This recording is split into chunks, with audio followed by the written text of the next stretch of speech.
Hello, আমি ডলি। যদিও ভিডিওটা আমি বেশ অনেকটা পরে পোস্ট করছি, তবুও সবাইকে সরস্বতী পুজোর অনেক অনেক শুভেচ্ছা। সত্যি বলতে এবারের পুজো কোথাও যাব না সেটাই আগে থেকে ঠিক করে রেখেছিলাম। কোথাও যাব না ঠিকই, কিন্তু মনে মনে একটা শাড়ি ঠিক করে রেখেছিলাম যে যদি যাওয়া পড়ে তবে এই শাড়িটাই পরবো। পূজার দিন সকালেও কোনো ঠিক ছিল না, কিন্তু হঠাৎ করে প্ল্যান হয়ে গেল আর তাড়াহুড়ো করে রেডি হয়ে বেরিয়ে পড়লাম। কাছাকাছি যাওয়ার জায়গা বলতে তো সেই বসিরহাটের ঘোষবাড়ি। জায়গাটা আমার যে খুব একটা ভালো লাগে তা কিন্তু নয়। কিন্তু হাতের কাছে আর যাওয়ার মতো ভালো জায়গা ছিল না বলে ওখানেই গিয়েছিলাম।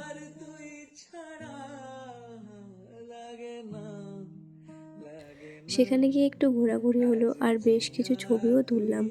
আর পূজা মানেই তো খাওয়া দাওয়া, তাই একটু ফুচকা আর একটু ঘুগনি খেয়েই বাড়ির পথ ধরলাম। তো এই ছিল আমার সরস্বতী পূজা। দিনটা এভাবেই কেটে গেল। সবাই ভালো থাকবেন। এখন আসি, বাই, টাটা।